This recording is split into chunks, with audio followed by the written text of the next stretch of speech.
आज इस धरने में शामिल हुए गुड़गांव के आसपास के गांव से आए हुए किसान भाइयों, पत्रकार छायाकार साथियों,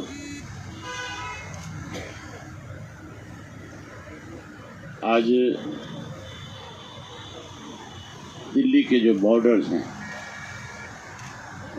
उनके ऊपर लगातार 40 दिन से ज़्यादा का समय हो गया। लाखों किसान जो है अपना घर, परिवार, खेत सब कुछ छोड़ करके कैसे किसान की जमीन बचे, कैसे किसान ताकतवर बन सके,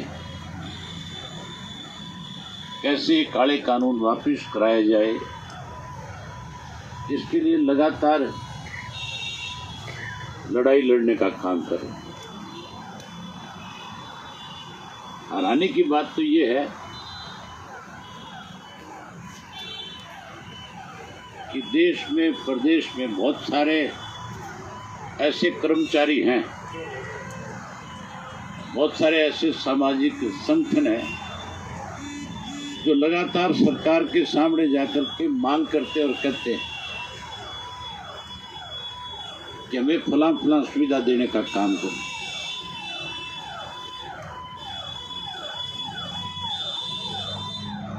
और उनको सुविधाएं देने की बजाय हम रोज देखते हैं कभी बैंक वाले स्ट्राइक करते हैं, कभी रेलवे के लोग स्ट्राइक करते हैं, कभी ट्रांसपोर्ट के जुड़े हुए लोग जो हैं वो भी कई दिन तक अपने साधनों को खड़ा करके सरकार का विरोध करते हैं। डीजल और पेट्रोल जब बढ़ते हैं तो आम आदमी सरकार के साथ ज्ञापन दे करके अपनी बात उसके सामने रखता है। उनकी बात सुनने की बजाय, उनको सुविधा देने की बजाय कैसे लोगों को परेशान किया जाए, कैसे अपने चलते लोगों को मजबूत किया जाए, कैसे उनके पास अथाह धन और इकट्ठा किया जाए, उसके लिए जहां साथियों रेलवे को इन्होंने अडानी के गिरवी रखा, जहां रेलवे रख दिया वहां हवाई अड्डे भी दे दिए। हमारी बड़ी बड़ी जो कंपनियां थी उनको प्राइवेट कर दिया। जो केंद्र की सरकार के पास एक इनकम का साधन था उससे स्वयं हाथ खींच लिया और प्राइवेट कंपनियों को सौंप दिया। आखिर में जब ये लॉकडाउन लगा था, जब ये बीमारी बढ़ रही थी, जब इस बीमारी की आड़ में लोगों को डर और भय पैदा किया जा रहा था, उस वक्त के अंदर सरकार में बैठे लोगों ने, देश के प्रधानमंत्री ने बड़े नजदीक से जाकर के एक चीज को देखने का काम किया। केवल और केवल किसान एक ऐसा था, खेती करने वाला एक ऐसा व्यक्ति था जिसने इस देश की डीजीपी आपके ये जो एक तौर पे हमारे सामने दिक्कतें आ रही थी, केवल किसान ऐसा था जो इसको मजबूत बना करके रखे हुए थे। इन्होंने तभी ये फैसला कर लिया था कि जहां से इस देश का आधार मजबूत है, क्यों नहीं उनको भी प्राइवेट सेक्टर के लोगों के हाथों में सौंप दिया जाए, ताकि आने वाले समय में वो लोग आर्थिक रूप से मजबूत हो जाए। जो लोग इससे आर्थिक रूप में हमें मजबूत करते हैं वो कमजोर पड़ जाए। ना तो किसी किसान संगठन ने जाकर के केंद्र की सरकार से, प्रदेश की सरकार से इस बात का आग्रह किया कि आप कोई हमें इस तरह के कानून बना करके लोगों को कोई नई सुविधा प्रदान करने का काम किया। और ना इन्होंने इस कानून को बनाते दफा किसी भी किसान संगठन को बुलाने का काम किया। बड़ी हैरानी की बात थी, इन्होंने ये सोच लिया था कि जैसे हमने धारा 370 हटाई तब इस देश में कोई नहीं बोल पाया। इन्होंने ये भी मान लिया कि तो फिर अगर किसान की जमीन प्राइवेट हाथों में देंगे तो भी इस पर कोई शोर शराबा नहीं होगा। लॉकडाउन की आड़ में चुपचाप ये कानून बना करके इन्होंने हमारे ऊपर थोपने का काम किया। जब इसका ड्राफ्ट बनकर के तैयार हुआ था, ड्राफ्ट जब पब्लिक हुआ, तो हमने अपनी पार्टी की स्टेट की बॉडी की मीटिंग बुला करके ना केवल इसका विरोध किया था, बल्कि स्टेट की मीटिंग में प्रस्ताव पास करके प्रधानमंत्री के नाम भेजा था कि आप इस ड्राफ्ट को लागू कराने की बजाय, इसको टेबल करने की बजाय वापस लेने का काम करें। हमने, मेरे से पहले रोहतास जी ने बताया कि डिस्ट्रिक्टों पे जा करके इसके खिलाफ डीसी के माध्यम से मुख्यमंत्री को, प्रधानमंत्री को भी ज्ञापन भेजे थे। हमने विधानसभा में भी इसका विरोध किया। अभी कुछ साथी चर्चा कर रहे थे कि आज बहुत सारे लोग ऐसे हैं जो इसको लेकर के नहीं अपनी राजनीतिक रोटियां सेकना चाहते। हमने तो पहले दिन इस बात का फैसला कर लिया था कि हम इस किसान की लड़ाई में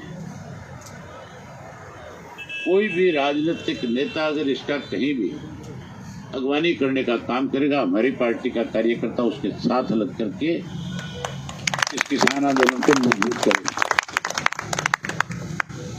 हमने तो लगातार अपने पार्टी के जितने कार्यकर्ता हैं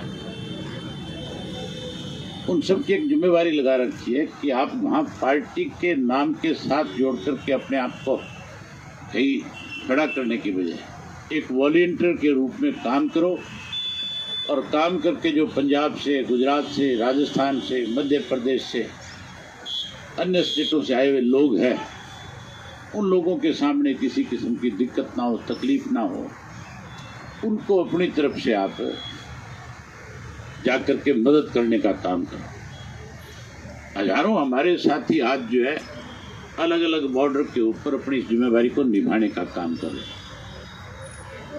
8 तारीख को, फिर 7 तारीख को मैं सरसा से हजारों ट्रैक्टर साथ लेकर के आऊंगा, और उन हजारों ट्रैक्टरों के साथ 7 तारीख को चलूंगा। 7 को चल करके 7 को शाम का कहीं रास्ते में पड़ाव रखेंगे, और 8 तारीख को दोपहर तक शंभू के बॉर्डर पर पहुंचेंगे। न केवल 8 तारीख तक इस काम को आगे करूंगा, बल्कि हमने एक फैसला कर रखा है कि जब तक ये कानून वापस नहीं ले लिए जाएंगे, जब तक हम इस लड़ाई को जीत नहीं लेंगे, मैं सव्यमवीर पार्टी के सारे जितने भी अलग अलग डिस्ट्रिक्ट के या स्टेट बॉडी के जो नेता हैं, उनकी हमने जिम्मेवारी लगा रखी है कि वो गांव-गांव में जाएं, जाकर के नुक्कड़ सभाएं करने की बजाय हुक्के पे बैठे लोगों से बात करें, एक एक गांव में समय लगाए और लोगों को जाकर के बताएं कि किस तरह से अगर ये कानून इसी तरह से लागू रह गए तो अपनी ज़मीन से, ये ज़मीन हमारे से बड़ी बड़ी कंपनियां ले जाएंगी, हम इस ज़मीन से वंचित हो जाएंगे। आने वाली हमारी पीढ़ी जो है उसके सामने बहुत बड़ी दिक्कत खड़ी हो जाएगी। तो इस लड़ाई को हमने कैसे लड़ा जाए, इसके लिए अभी से सबकी ड्यूटियां तो लगाई रखी है, लेकिन जहाँ तक बात इसकी विधानसभा में लड़ने की थी, मैं विरोध नहीं कर रहा कांग्रेस का, लेकिन बताना जरूरी है। हमारा जो भी सेशन आया था पिछले दिन, उस सेशन के अंदर सरकार की तरफ से एक प्रस्ताव आया, और सरकार प्रस्ताव लेकर के इन कानूनों के पक्ष में कि इसके ऊपर बहस करा ली जाए, इस पे वोटिंग करा ली जाए और इस प्रस्ताव को पास करवा लिया जाए। उससे पहले कांग्रेस इस बात को लेकर के शोर मचा रही थी कि कृषि के तीनों जो नए कानून बने, हम इसके ऊपर अपनी तरफ से एक प्रस्ताव लेकर के आना चाहते हैं जिसमें चर्चा हो। वो जो अपनी तरफ से कामरों को प्रस्ताव लेकर के आए थे, सरकार ने उसको नामंजूर कर दिया और सरकार ने अपनी तरफ से प्रस्ताव दे दिया। वोटिंग तो जो सरकार की तरफ से प्रस्ताव आया था उस पर भी होनी थी, लेकिन कांग्रेस पार्टी के लोग, मेरे साथियों ने वहां इसके ऊपर चर्चा करने की बजाय इसका विरोध करना शुरू कर दिया। मैंने उनको समझाया इस बात के लिए कि हमें विधानसभा में अपनी बात रखनी चाहिए, आत्मविपक्ष की भूमिका में हो, आज आपकी मेरे से ज़्यादा बड़ी जिम्मेवारी बनती है। आप इसके ऊपर चर्चा करो, आप इसके ऊपर सरकार को घेरो, सरकार को मजबूर करो। किसान जितने भी एमएलए बैठे हैं जो खेती से जुड़े हुए लोग हैं, उनको भी इस बात के लिए हमें मजबूर करना चाहिए कि इस प्रस्ताव के खिलाफ हमें सबको मिलकर के वोट डालना चाहिए। अगर कोई किसान के घर में पैदा हुआ है, किसान का खून है, तो हमारे साथ खड़ा हो जाएगा। और अगर कहीं उसकी ज़मीन मरी हुई है तो फिर सरकार के साथ रह जाएगा। लेकिन हैरानी की बात है, कांग्रेस के साथियों ने विरोध स्वरूप विधानसभा से वॉकआउट कर दिया, ना कि वहाँ इस पर चर्चा करें। मैं अकेला था विधानसभा में जिसने 1 घंटे से ज़्यादा इन बिलों को लेकर के सरकार को घेरेबंदी में डालने का काम किया। किसी मंत्री की, किसी एमएलए की, किसी की जरूरत नहीं हो उसकी। जब मैं इस पे बोल रहा था, चर्चा कर रहा था, मेरी किसी भी बात का जवाब नहीं दे पा रहे थे। और जब साथियों में अपनी बात कह करके हाउस से इसका विरोध करके वॉकआउट करके चला, तो बीजेपी के लोग हंसे थे। आपने वो ऑडियो जरूर सुनी होगी, वीडियो देखी होगी। देखिए मैंने उनको मेरी संख्या तो 1 थी, उनकी संख्या 60 के करीब थी, लेकिन मैंने जिस ढंग से उनको शर्मसार किया, वहाँ पे जिस ढंग से मैंने उनको सबक दिया, अगर कांग्रेस के साथी हाउस में होते मेरे साथ में, तो 100% सरकार को मजबूर कर लेते। लेकिन चलो देर आई दुरुस्त आई, कम से कम तो उनके समझ में आया कि हमें इस मामले में इस लड़ाई को मिल करके लड़ना चाहिए। मैं अपनी तरफ से, राठी साहब जिक्र कर रहे थे कि विपक्ष के लोगों के साथ बातचीत करो, मैं अपनी तरफ से विपक्ष के लोगों से भी, और सब लोग अपने अपने तरीके से लगे हुए, फिर भी उनसे कहूँगा कि हमें चंडीगढ़ में एक मार्च करना चाहिए और गवर्नर के दरवाजे तक जाना चाहिए। एक बहाना है कि गवर्नर समय नहीं दे रहा गवर्नर समय मिलने का। गवर्नर के दरवाजे पे जाते हुए हमें कौन रोक सकता है? हम जा करके अपनी बात कागज़ पे लिख करके गवर्नर के दरवाजे पे फेंक करके आ सकते हैं। वहाँ प्रेस के लोग जो हैं उनके सामने हम बता सकते हैं कि आज किस तरह से सरकार जो है बैठक पे आई हुई है। आज हमारी बात सुनने की बजाय दरवाजे बंद करके बैठी है। वो गवर्नर के दरवाजे पे जाए, मुख्यमंत्री से मिले, वो प्रेस के लोगों के रूबरू होकर के सारी बात अपनी कहे। लेकिन बहाने करने की बजाय, राजनीति करने की बजाय इस लड़ाई में उनको अग्रणी भूमिका निभानी चाहिए। मैं तो आपको एक विश्वास दिलाता हूँ कि मैं जब तक ये कानून वापस नहीं होंगे, अभी बात इस्तीफों की चल रही थी, मैं 8 तारीख को बॉर्डर पे जा रहा हूँ और 8 तारीख को मुझे सारे किसान नेता जो हैं वो मिलेंगे। तो उन किसान नेताओं से बातचीत करूँगा और ज़रूरत पड़ी, अगर मुझे किसी ने कहा, किसी भी किसान लीडर ने वहाँ पे कि आप रिजाइन करो, तो मैं तो उस घर में पैदा हुआ जिन्होंने कभी, पता नहीं, ये तो एमएलए-शिप तो बहुत छोटी सी बात है। चौधरी देवीलाल ने तो प्रधानमंत्री का अपना ताज भी तो किसी दूसरे के सर पे रख दिया। उन्होंने तो मोरारजी देसाई को यहाँ तक कह दिया था कि मैं किसान के घर पहले पैदा हुआ, मुख्यमंत्री बाद में हूँ। उन्होंने मुख्यमंत्री के पद को ठोकर मार दी थी। एमएलए कौन सा कोई बड़ा पद है? हमने तो एमएलए बनाए हैं, हमने चीफ मिनिस्टर बनाए हैं। हमारे लिए एमएलए-शिप का है, जिनके लिए है उनके पास ना तुम पहुंच सकते ना वो तुम्हारे पास आ सकते, ये मान के चलो। इसलिए मैं, अगर वो मुझसे कहेंगे कि तू रिजाइन कर, तो पहला शख्स होऊंगा जो उसी वक्त रिजाइन उनको भी दे दूंगा और जाके स्पीकर को भी दे दूंगा। मजदूर एकता किसान जिंदाबाद। लेकिन आप लोगों से भी एक अनुरोध करूंगा कि आप भी अपने गांव में लोगों की संख्या को बढ़ाने का काम करो। हर व्यक्ति जो यहाँ पे धरने पे आता है वो एक फैसला लेकर के जाओ कि कल के धरने में जब आएंगे तो 1 आदमी 5 आदमी अपने साथ लेकर के आएगा। पहले 5 लेके आओ, फिर 5 से उस संख्या को 7 करो, 10 करो, 15 करो। फिर जो साथी साथ में आ रहे हैं उनको को भी आप भी अपने साथ एक को लेकर के आओ।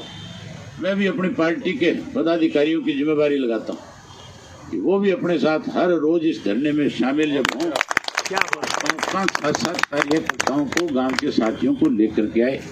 जो सनी लेके आए, मुझे लिस्ट दे दी और पार्टी से बाहर कर दूंगा। ये भी हमने क्या करना, जो इस लड़ाई में आज हमारे साथ नहीं खड़ा होगा तो फिर उसको पद दे करके बिना मतलब पार्टी के संगठन के ऊपर एक बोझ डालने वाली बात है। नए साथी जोड़ लेंगे, नए साथी बहुत मिल जाएंगे काम करने वाले। तो वायदा जी अगली बार चीफ मिनिस्टर भी आप ही होंगे। चलो, तो मैं तो केवल आपको कोई ये नहीं है कि कोई फॉर्मेलिटी पूरी करने आया हूँ, समर्थन देना है। मेरे जिम्मे जो काम तुम लगाओगे, जब भी लगाओगे, आधी रात आपके साथ खड़ा, यही बात आपसे करने है। आपने मेरी बात सुनी, आप सबका बहुत धन्यवाद। जय हिंद, जय किसान एकता जिंदाबाद, जिंदाबाद जिंदाबाद, मजदूर किसान एकता जिंदाबाद, जिंदाबाद जिंदाबाद। धन्यवाद।